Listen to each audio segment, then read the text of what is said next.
This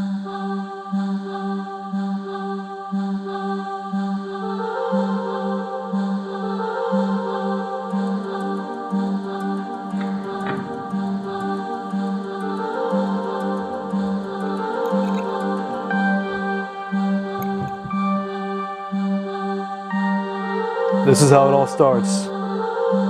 Typical Friday night, getting the production ready, texting Chris Roberts, Demi, also texting the rest of the cast.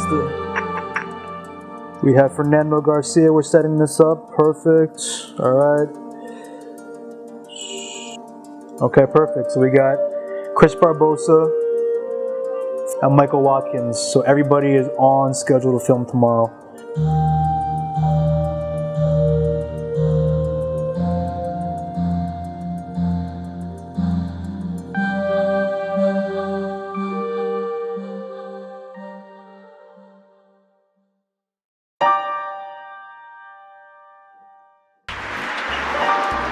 Heard she's real concerned about you. She wants you to come back home to LA.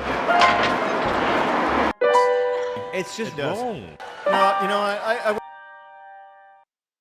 worked too hard. I worked way too friggin' hard for this. A lot of people work really, really hard for their dreams, but it's not meant for everybody. That's why you use auto-tune and I don't.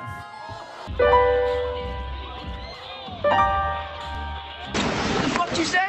You are wanted, man. What'd you say? You are wanted. But you didn't tell me. What you're trying to do is get me in trouble. So I step off, you have to pay you like $250,000. No. How many people would like me to tell you a little story about something that happened just before I walked on the stage? Kim Kardashian, are you getting butterflies? Yeah. Kim! Are you gonna...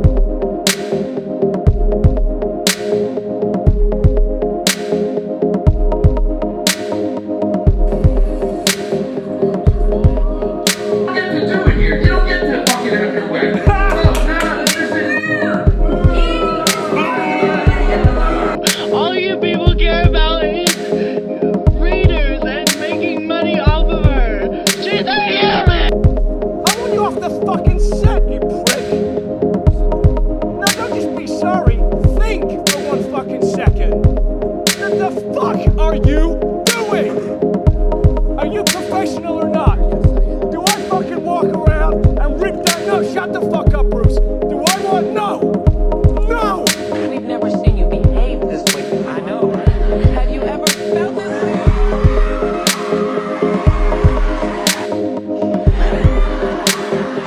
They're literally on the edge of their seats.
What the hell did you get by? What the fuck did you tell me about this? Oh, no, I'll be fine. I mean, he has a temper, but he'll cool down. Hey everybody, I'm Demi Davis. I'm a pop singer from here in New York. Just here to promote my latest EP called Model Behavior. I had a copy for you.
when I finished school, I said, you know, I think I want to be an artist. So I learned how to record in the Bronx. So the BX, right? I had a producer, his name was Milton, and I don't know, he just put me in the studio and just said, he made me write a song in like 20 minutes. Oh, wow. He had a beat, he's like, I was like, this is nice, let me take it home and write to it. He's like, no, write it right now. I was like, but I don't have enough time. He's like, do it. So like half an hour, I did a song, I was in the studio and like learning how like the microphone works and whatever. He's like, you sure you never did this before? I was like, I don't know what I'm doing. So from there, it's basically where it took off. You know, I started writing more. I started getting better with like melody and rhythm. I still can't play an instrument. That's the funny part. I'm learning piano. From there, just working with different vocalists, vocal coaches, I should say, and just really focusing on my sound and everything like that. So that's kind of how it all took off, you know.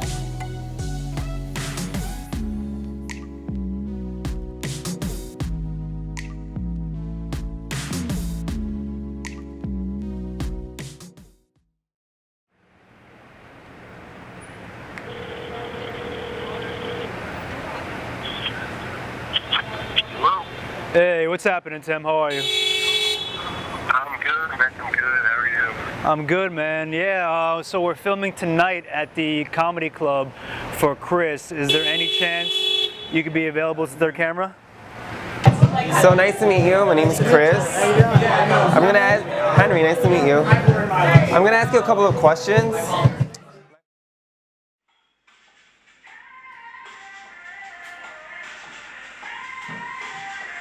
Like, you know, your still shots look great, but you know, a little bit of movement.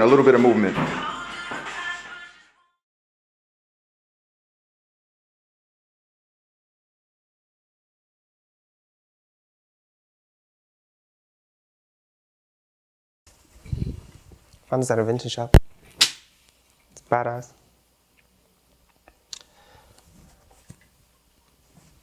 This, I just pretend I'm someone important. I just feel like $1 million in this.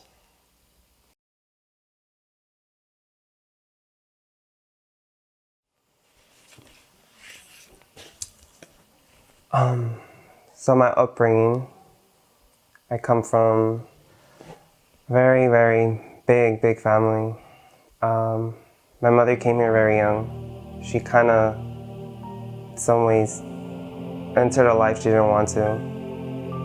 There was a lot of abuse in this family, actually. It's something that people don't really talk about. So I had a pretty difficult upbringing. As a child, I had to grow up fast. I had to take care of my mother. She got very sick, actually, when I was about 8 years old. And I've been wanting more ever since. It felt like the world was on my shoulders. And then I discovered that I wasn't the same as other kids. I noticed that I wasn't like the other boys. I was attracted to boys at such a young age. And then I thought that's not okay because of what I thought society was. You have to be straight. I thought being gay was really not accepted and it wasn't okay. So I kind of suppressed my feelings for a long time. I started becoming very angry and dark. Then when I turned 11, I just came out the closet and I just told my mom, listen, I think I'm gay, and that's just who I am right now.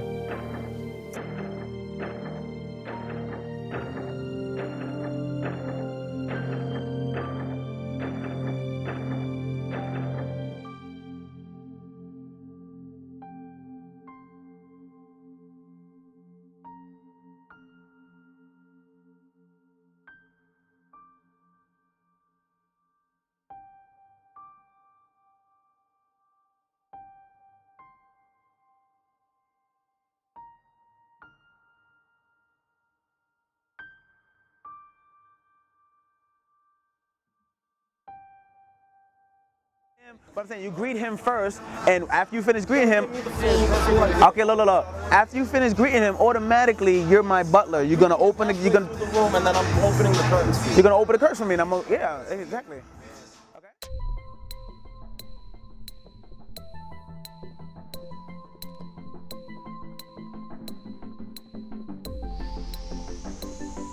I got a little bit of experience of the industry because I not only been around so many producers, and I've been around the media and the press and everybody that's in that kind of field.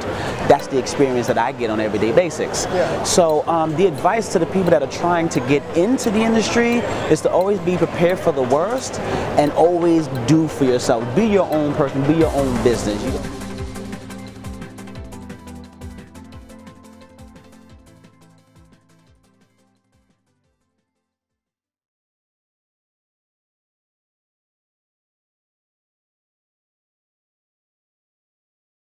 Fernando, how are you doing, by the way? Good, how are buddy? you? Good to see you again, man. All right, dude, we got to get down to it. Okay. What's going on in your career right now?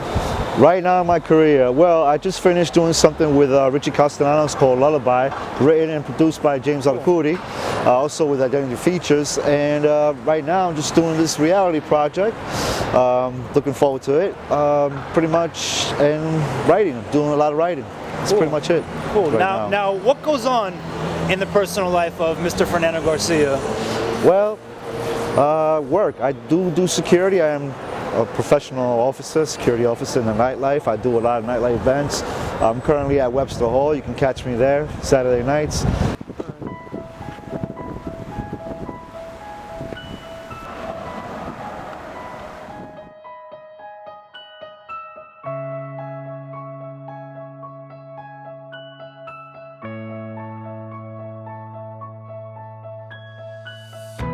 Oh, you know, today at work at the Gagosian Art Gallery, it's been fun. I learned a lot about the gentleman Takashi's art and sculptures and stuff like that.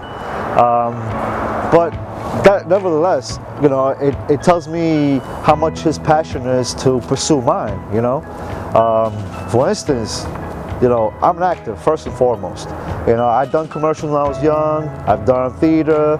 I've done I was even in a 2-month tour here in the States, dancing, theater, Spanish dancing, and a lot of theater stuff like that. But my passion is, like, again, it's acting, and I need a full-time job, because if I'm gonna pay for studio time or for lessons in drama, for whatever things I gotta pursue, because you never finish sharpening the rough edges of your craft, your talent. You always got to be on top, 10 steps ahead, I like to say, because, you know, there's so much competition out there.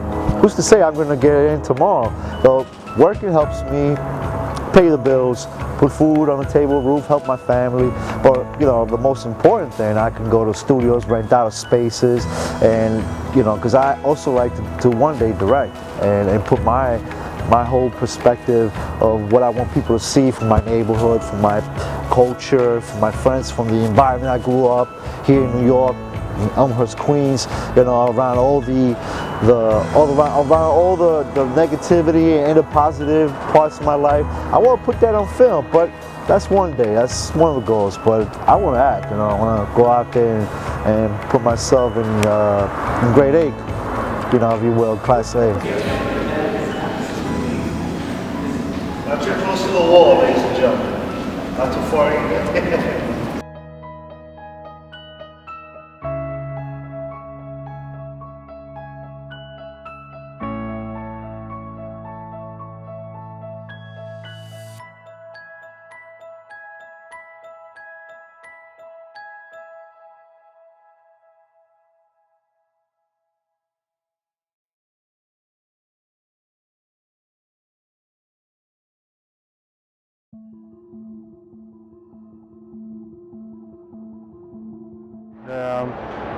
I mean, you know, you're born to, like, do something. Yeah. And then you just develop it over the years, and then you see how life goes, and, you know, there's tons of things that I'd rather have done. You know, sports, you know, just the entertainment industry always called to me.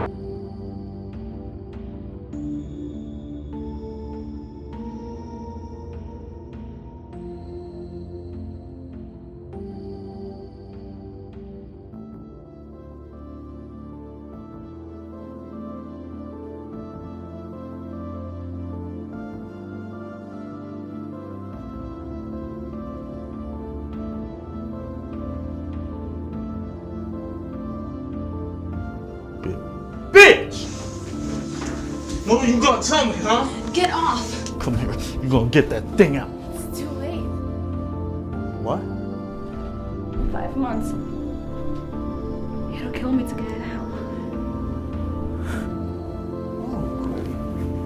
It's too late. It's too late to get that shit out. So now, my profits are paused for months. And I'm supposed to be okay with that.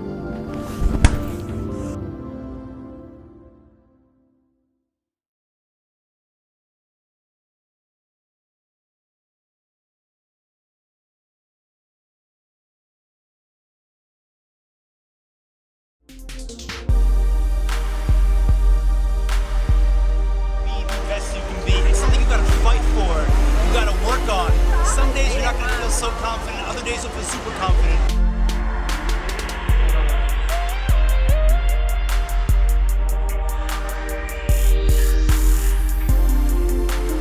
All right, rolling.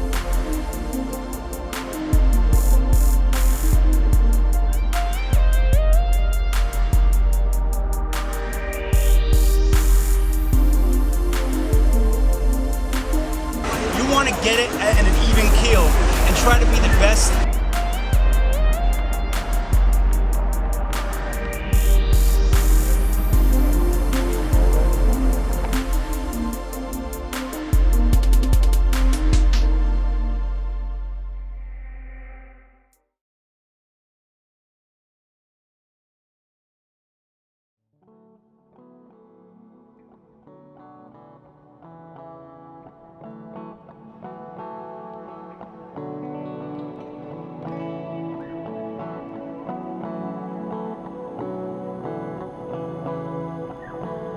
When I first turned 21,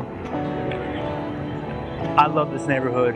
I didn't know the city at all. I'm just a young kid coming up from upstate New York. Didn't really know the city too well. I was in college trying to study, and the program that I was in was very, very extensive. I just had to buckle down. And when I first turned 21, you know, I'm a January baby, so when I did turn 21, I was still in school, and I didn't have that time to really go out and enjoy myself. Well, that summer, I came out here, and I only hung out in 2 different neighborhoods. I hung out in the Lower East Side and East Village.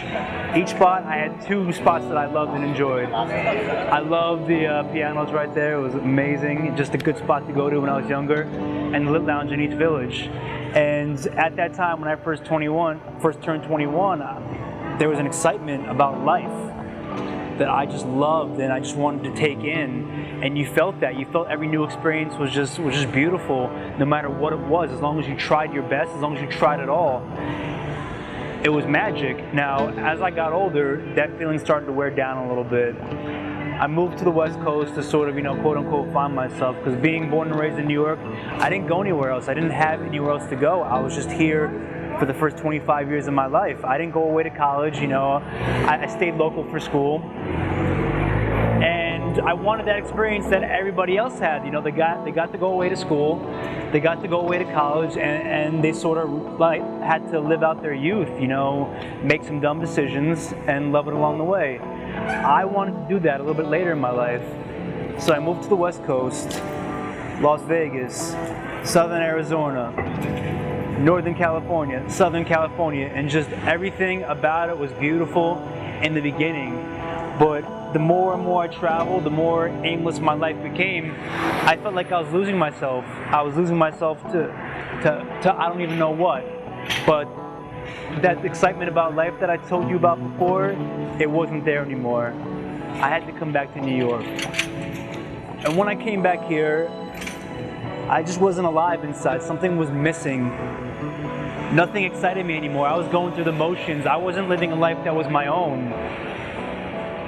And suddenly everything just became more and more and more mundane to the point where I was just, you know, I was just in bed. Like, I didn't want to be outside. I didn't want to experience life. Until one day just something hit me. I had to realize something. I had to find that excitement back, but I knew it wasn't going to be an overnight thing. I just knew it. I knew I had to work on it. And so I did.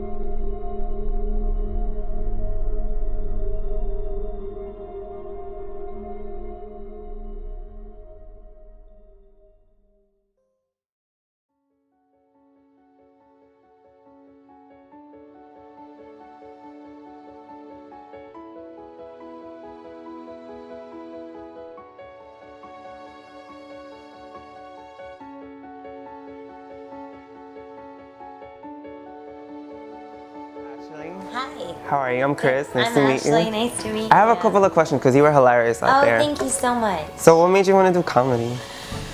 Well, I was an actress for a long time. I still am an actress, and like cool. whenever I would be in really dramatic roles, Right. people would laugh. Like my Juliet and Romeo and Juliet, I got a lot of laughs. Interesting. Yeah, so I think it was just one of those things that it was a natural progression for me, and I was living in LA for a little bit and doing some TV stuff.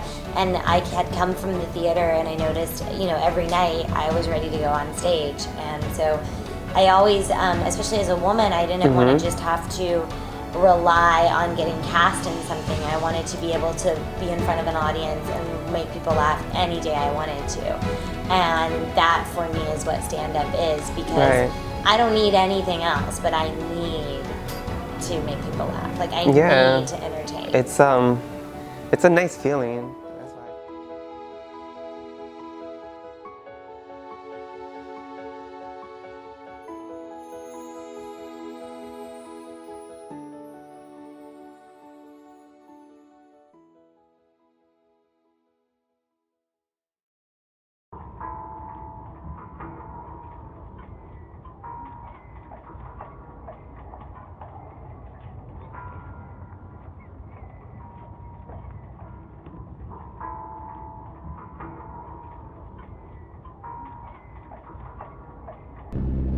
We out here today,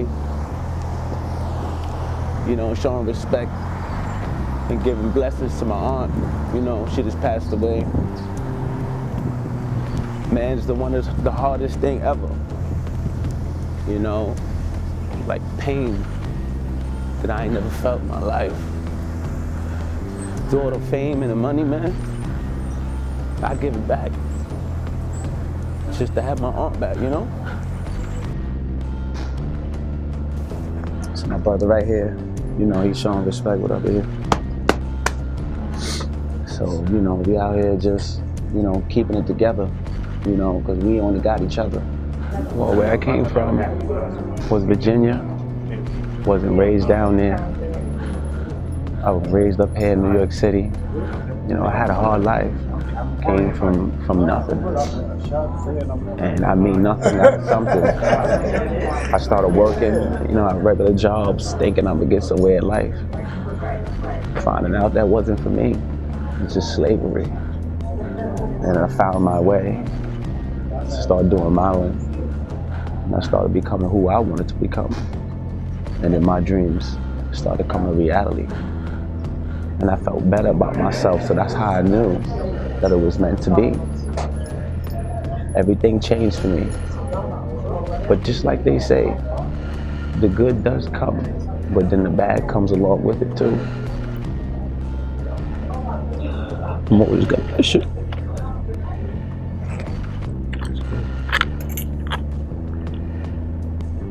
Remember what I told you? Remember what I told you? Stay focused.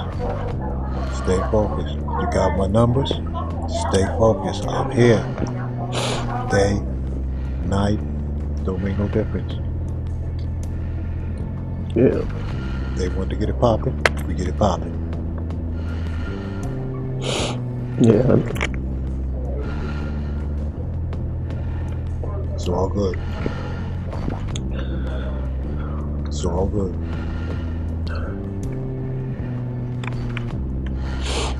It's all good.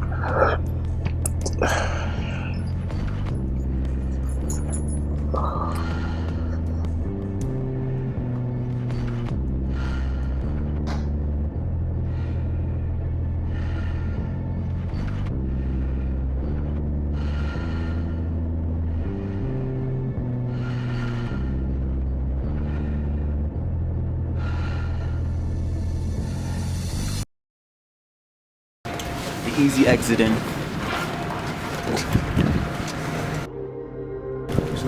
Hanging in there, bro. You know, because sometimes an image changes people's perspectives, change people's minds, change kids' minds to get them off of what's really going on. outside of these round gates, it's war between the other buildings and these buildings. You can get caught up in the middle right now if we had to. But maybe it's cold, that's the reason why people ain't out.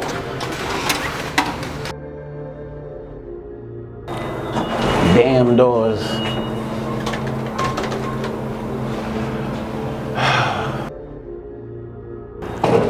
This is definitely not the Hamptons.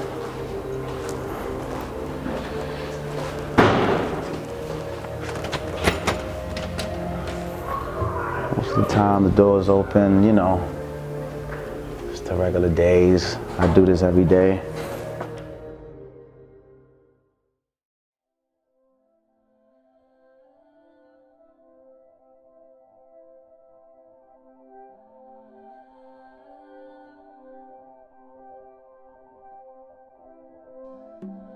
Hey, Stinky Bud. Where are you going? Stinky Bud. Get over here. Hey, what's up, bro? Y'all doing? Y'all looking like y'all shocking him. What's going on here? Brushing teeth and all that. Hey, Stinky Bud, give me a hug. Daddy miss you so much. What you doing? You just came to play? Mommy feed you? Yeah? Oh, okay. Yeah? Oh. Did mommy finish washing clothes? No, she haven't learned yet. No?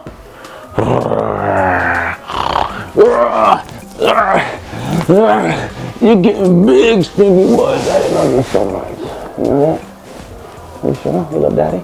Yeah. You sure? I love you too. Daddy had to do a few things out there. You know? Just don't look like me. What you got that face on, huh?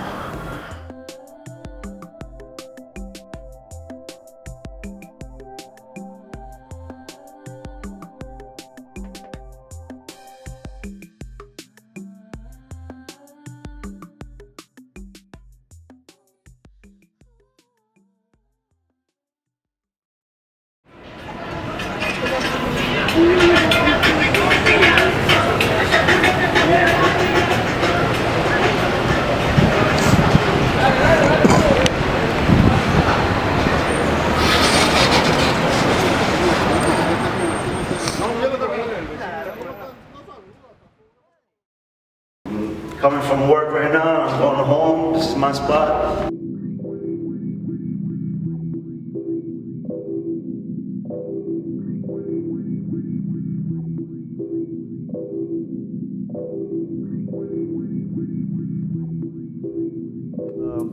You know, I'm gonna do this for my mother. I do it for myself. Do it for my family. You know, to work hard. I mean, I'm holding down 2 jobs. I work in the art gallery, security. And I work in Webster Hall, security. So if I work 7 days, I'm happy. That's the agenda until other things, you know, until other things pop up. I'm trying to get into acting work and stuff like that. You know, keep myself busy in this thing, you know. I write poetry. I have 3 poems supposed to be published. I'm happy if out of the 3, 1 makes it. I must have been like 8, 9, 10 years old. That's my little nephew. He was like 2. My niece was about 5, 4. That's my little nephew again, my little niece. My sister. It's my mother when she was mad young. Liz Taylor, kind of. That's me over there. I don't know why when I did with my hand, I couldn't even remember that, but anyway. Yeah, this means a lot to me, man. This place is a little shrine of the past and whatever the future holds.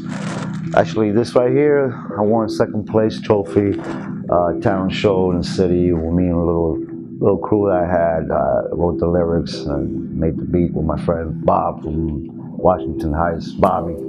A Dominican guy named Bobby, you ever heard of that? Well, that's one of my boys. We had a little crew. He used to have a studio. I used to have my little workstation brought up there, sample done, stuff like that. You know, live. I play the keyboard, play the drums. So we did a little something like that and came 2nd place. It was actually hosted by WBLS, Dr. Bob Lee. He actually lived in my building. And yeah, he's well known back in the 80s, you know, Dr. Bobley and the hip hop scene and all that stuff. But I'm a producer, you know, that's how I started. Actor, producer. I mean, when people give so many titles, man. But what I love is acting. I love film. You know, music I also love. A person can do many things, but my thing is acting and writing. So that's what I'm pursuing. You know, my parents sacrificed a lot. My father was here in 1978 for a whole year until me, my mother, my sisters came to New York in 1979. My sister Andrea has my little nephew who's a cop, my niece who's 19, 20 years old, schizophrenic, aggressive schizophrenia. She acts like she was 5, 6, 8. So my sister has also a lot on her plate with her health. My sister, she's on the brink of death, seriously. My mother is always on the side. My mother also going through little trials and tribulation. In 2012, she just got hit by a car, you know, crossing the crosswalk. The lady was on the phone, threw a stop sign, and hit my mother.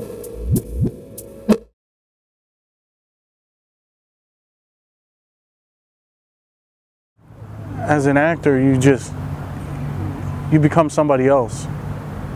You dream like somebody else. You walk like somebody else. You think like somebody else. You talk like somebody else. So to bring it back to reality and just be myself, you get lost in that. You get lost in being that character that you are and forgetting who you are as a person. And coming through this park and walking through the park, it reminds me of where I come from and who I am. Acting was kind of in the back of my mind always because I was in the school musicals all 4 years of high school. And I was in the school musical in college, and I was doing plays and taking headshots and getting my stuff together to try to be an actor. As soon as I decided I didn't want to go to a private school anymore, I went to a community college and I studied acting. And I started my craft there at the age of 21. I dropped out of there to pursue a career with an agency, and got my headshots done again and got my resume together. And I just started trying to work as an actor. Now when that didn't work out, I started as a stagehand. This story keeps going and going. I started as a stagehand, and I started working in technical theater, doing lights and sound, but always wanted to act. So I got close with a lot of celebrities. I got close with a lot of people that were in the stagecraft, and they taught me how to perform on stage. I saw a lot of different things that I didn't realize that you needed. Especially with voice exercises, breathing techniques, learning your lines quickly, changing in scripts, becoming a character that you're not, using accents, a dialect coach, learning all that different things. And I did that for 7 years, going on 8 now. And then I started pursuing acting at the age of 25, 26 years old, and just growing from there. Signing with multiple agencies, getting my headshots done again.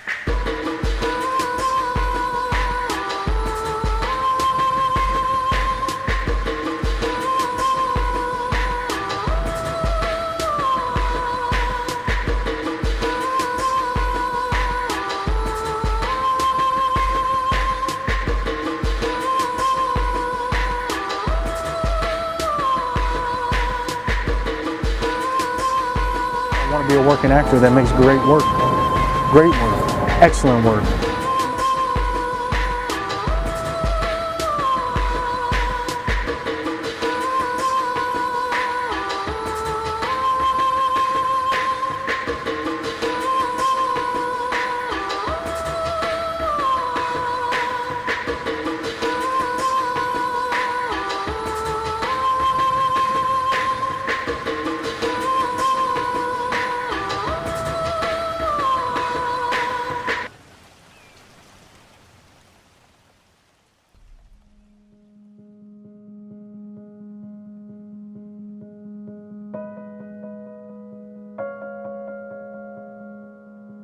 I don't know if you really want to get into all this production stuff because, like, you have to be able to handle, handle yourself and not lose your cool.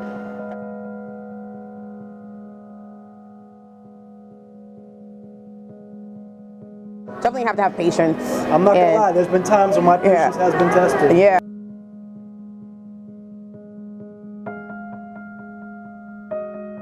Regular day, I should say, for a manager, it's you get up, your emails are, you don't have a time in and time out. It's like you're working 24 hours.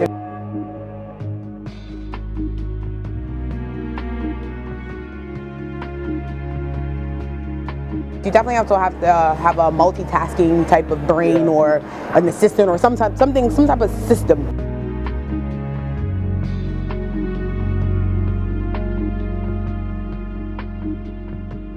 It's a business before anything else. So if you're not a business-minded person, then you will just get in the end.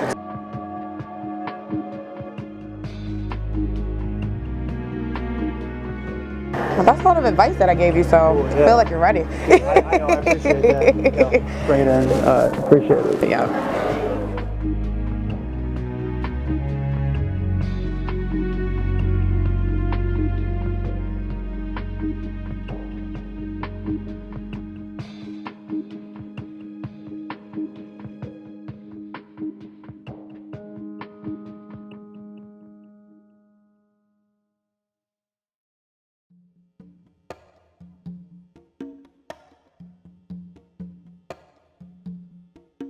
Before he goes on a new line that I'm working on. So like there was not an option to, this is what happens when you're fast-paced life. You don't always have an option to sleep and like be sick. I'm not allowed to be sick right now. So I had to like check it up, take some I'm drugged up right now, get some rest. And like today I wanted to sleep in bed. I was like, I can't do it because the interview and everything. So I'm here and ready to go, you know? That's the life of the entertainer. So how do you feel about the upcoming acting lessons? That's gonna be great, you know. I always like to take a good class when I can for like, you know, direction and like, sometimes things, they notice things in you that you didn't even notice and you're like, oh, I should do it like that. You know, sometimes things are the opposite way you think it is, you know. You might think it's supposed to be this way and they're like, no, do it this way. And you're like, does it really? And then you find out, oh yeah.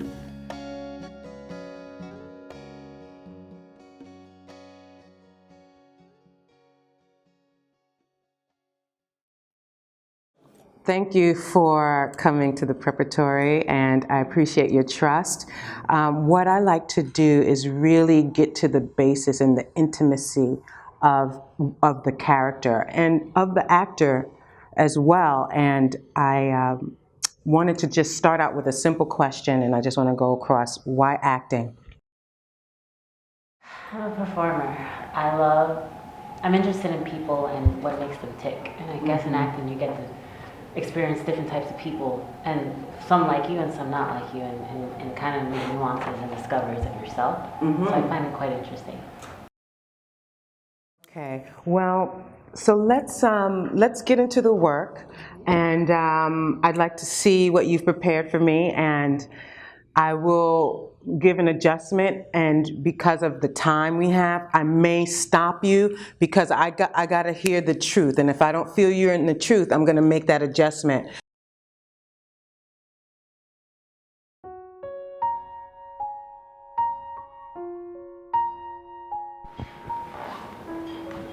Christmas, the worst thing that ever happened was on Christmas. Oh God, it was horrible. It was Christmas Eve. I was 9 years old, and my mother and I were decorating the tree, waiting for my father to get home. A few hours go by, and still no dad. So my mother called the office. No answer. Christmas came and went, and then a police search was issued. 4 or 5 days went by, and neither one of us could either sleep. Everything fell apart, and it was snowing outside, and the house was freezing. I went to go light a fire, and that's when I noticed the smell. The fire then cut open the chimney, and my mom and I thought our goodness be a bird or a cat or something. And we pulled out my father. he was in a Santa Claus suit, and he was climbing down the chimney with 2 arms full of presents. He was trying to surprise us. He slipped and fell and broke his neck. Died instantly. And that's how I found out that there was no Santa Claus. Okay, good. All right. That's so dark. but no, that's a great piece though for you.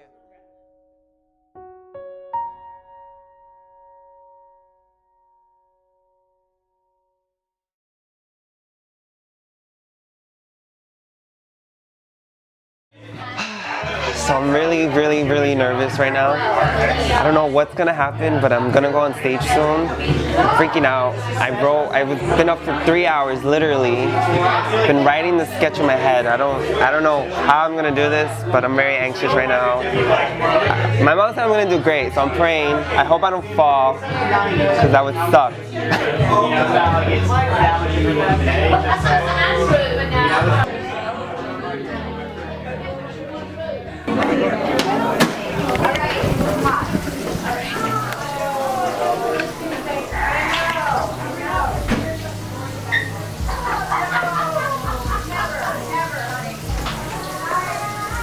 His first comic is his first time doing an open mic. Give him your full attention, and please give him your full audience participation. Please welcome Cris Roberts.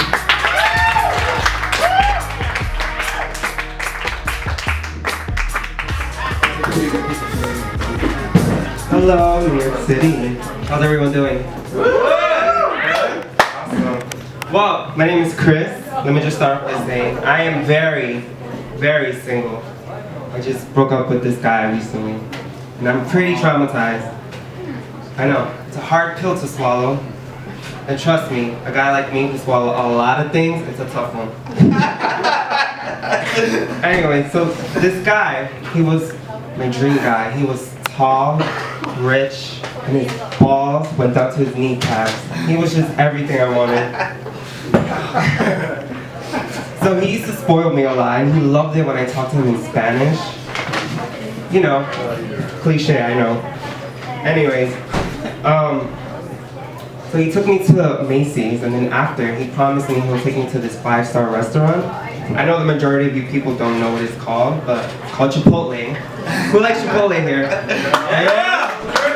Alright. So I'm there in line, and he said, you can get a margarita. And I'm like, that's all I can get. He's like, you can get whatever you want. Bingo! So I'm there, and then we go sit down, and he holds my hand, and he says, Cris, I think you're the one. Then I grab his saggy cheek, and I go, I know. So then 2 minutes pass, and then my stomach starts talking to me. I just get, you know, the aftermath, the grrr. Anyway, so I go, and then I run to the bathroom. Of course there's a line, so I'm like, crap. What do I do? 2 minutes pass, I go in, bam, diarrhea. Then I realize there's no toilet paper. I know. So I'm cleaning it up, I'm cleaning the crime scene, and I realize that the toilet thing won't flush. So as I'm trying to push it, it won't go down, and I'm like, what am I doing? Mind you, I've been there 10 minutes already.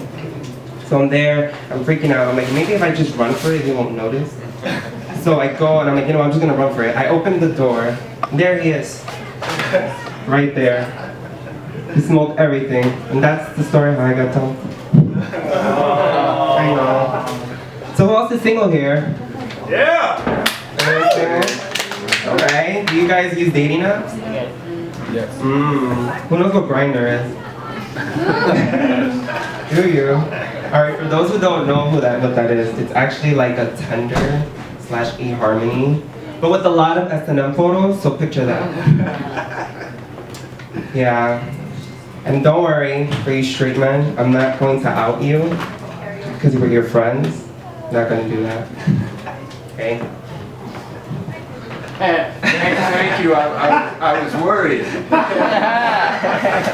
I was nervous. Yeah. Thank God. Anyways, you know, growing up, they didn't really take me serious. I guess me being gay.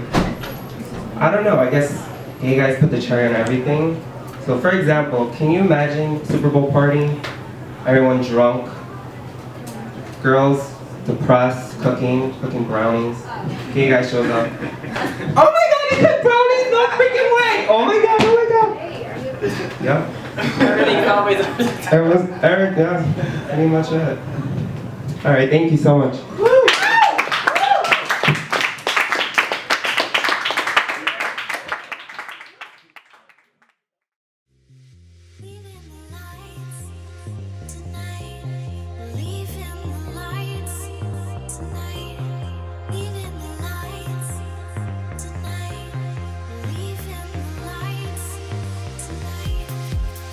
A lot of people they have this little thing that they don't want people to know, the world to know what they do on a daily basis. But there's really nothing to hide. Everybody's always going through something. But it's a pleasure to be filming, especially with the group and the people. I mean, modeling is just like I was saying before. It's not my only thing. I'm transitioning into acting, and that's my greatest thing.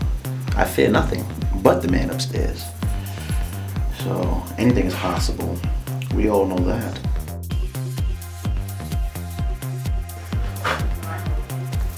Feet, because that's one of the main things. Some places, some runways require you for you not to wear shoes. So you have to have good feet, clean feet, very, same thing as you presenting yourself, you're presenting your feet as well to the public.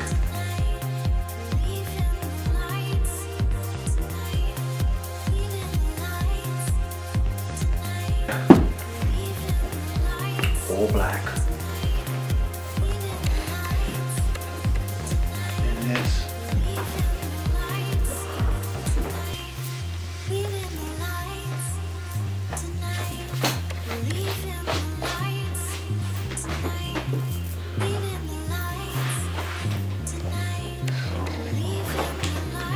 There's another product that I use as well.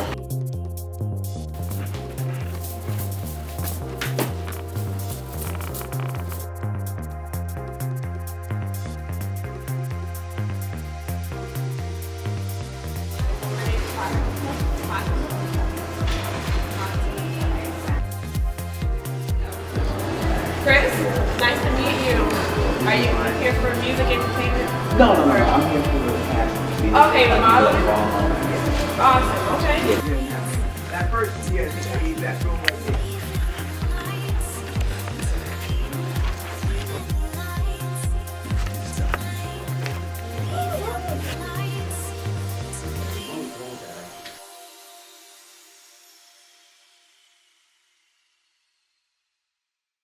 Men go in V formation, women go in T formation. Okay?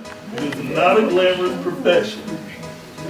It's glamorous on the runway. He just, once you stand in, you just step off and walk. It's rude to put your model's tee this way because your back is to them. You just stand there. So you always want to turn in and, do your posing. Thank you, sir. So basically, you just walk your tee.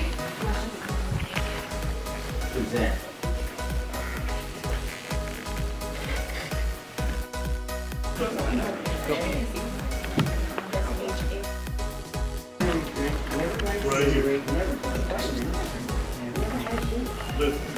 Now.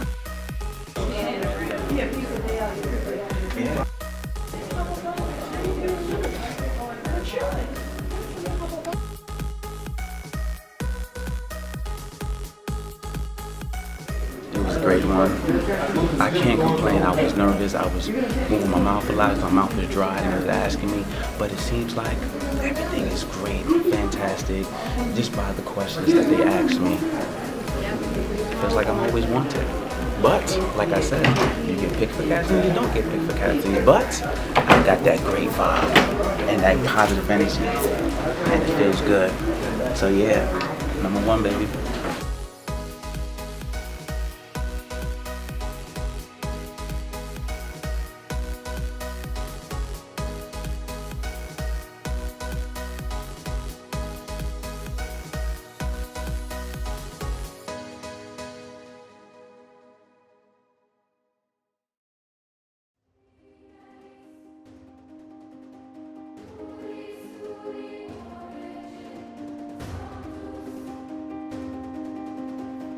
gotta hustle at it. You gotta still go on auditions, do cold reads, meet people, meet casting directors, meet agents, meet managers, and show them that you exist. Because if you don't go in that room, they don't know you exist.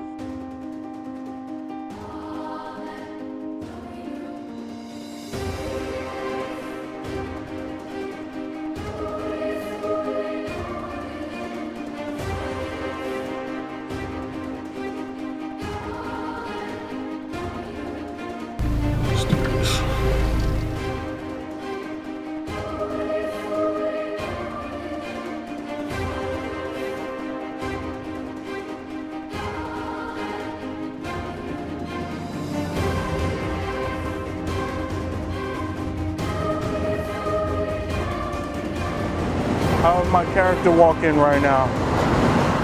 How would he talk right now? Who is he as a person? Just thinking about it right now. Going through the lines, thinking about his backstory, thinking about how he walks and how he talks. The world that I'm actually in, because it's not this world, it's a different world. He lives in a completely different world right now. We're still going. Still walking this way, talking this way, thinking about it.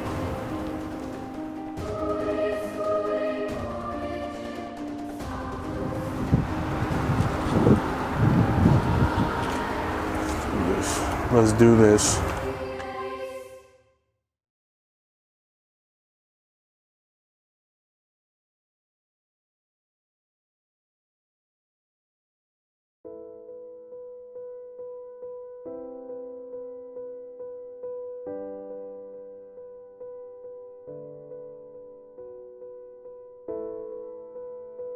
Right, I wrote this poem. I was at work in Harlem, and you know, just tired of doing this job, man. It's not. I'm tired. I want to be able to express my art and express myself, my thoughts, and a lot of things inspire me, man. Seeing other people, how they live, and you know, seeing my co-workers, my peers, my work, you know. Just being out and looking at life itself, you know. And we had a view of Central Park, you know, and just looking at nature itself, man. I mean, I don't want to sound like freaking National Geographic moment, but I mean, it's you know, where I'm at, you know, what I haven't accomplished. I feel like a failure sometimes because I'm just, you know, I'm a slave to this, you know, society. And making lousy money and confined to the system and not able to grow, to stretch, to wake up when I want to wake up, to do what I want to do when I want to do it, you know. I'm so far from that, so far, man. I think I'll die just in the middle of it, you know what I mean? Like, so a lot of things inspire me. I couldn't give you one thing. I could give you a little kid walking down the street. Something could trigger, anything could trigger it, you know what I mean? Because I'm that type of person, I'm philosophical. You know, I love animals, I love nature, I love science, you know, I love people. Sometimes I hate them, it's a love-hate thing, you know, but anything.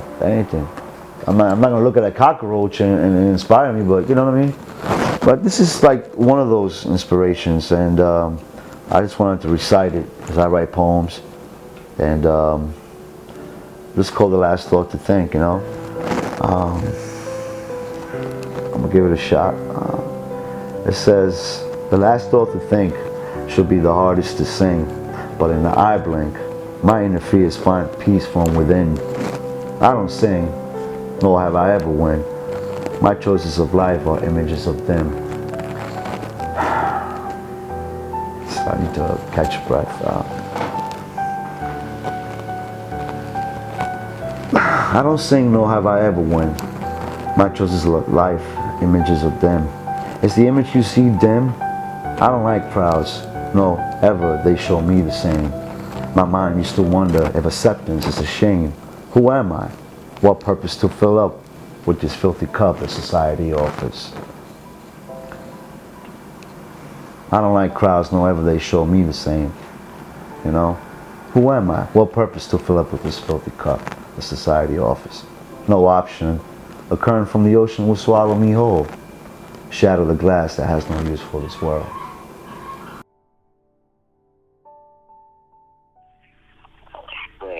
So I'm sorry it didn't work out. And, good luck with your project, man. Bye.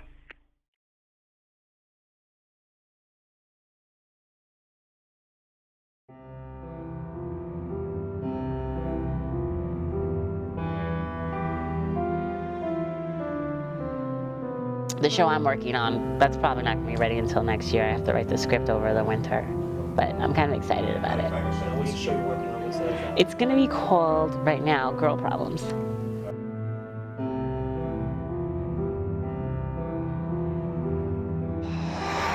I feel like a ton of bricks literally just got out of my back. The crowd was so harsh. I don't know, maybe there wasn't enough young people, but I felt confident as soon as I got up there. Towards the ending, I kind of choked, I guess, seeing people's reactions. It wasn't a good feeling.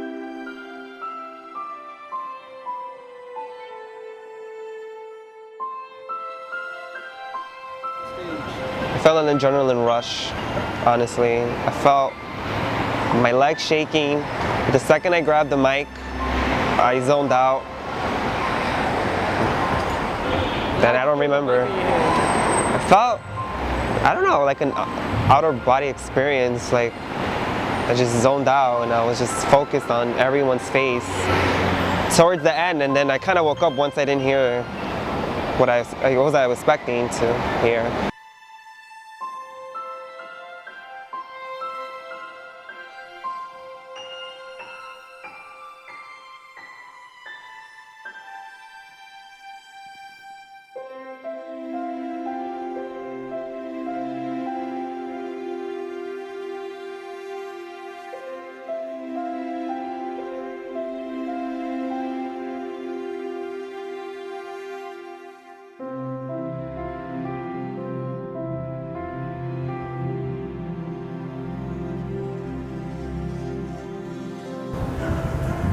I think it went well. It was a good time, you know. They had me do it a few times, which felt good. I got better every time I did it, you know. And the people were real chill, real nice people, and they gave me some good feedback, gave me some notes, and it was just, it felt good.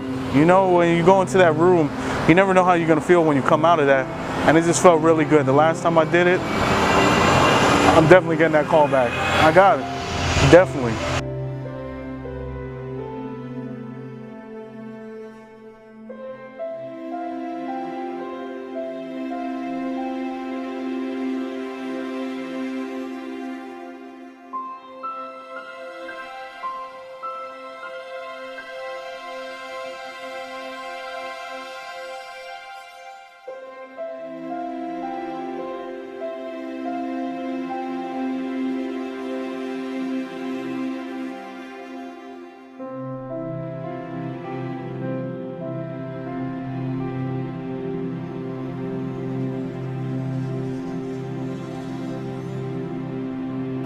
We're just trying to show people what Class Personified really is. And I'm confident, as its founder, as its CEO, that when they see this product, everybody, and I mean everybody, will be satisfied. And I'm just happy that things are going the way they're going. Now, I have a little headaches every now and again, but that's normal, that's all part of it. So, enjoy, guys.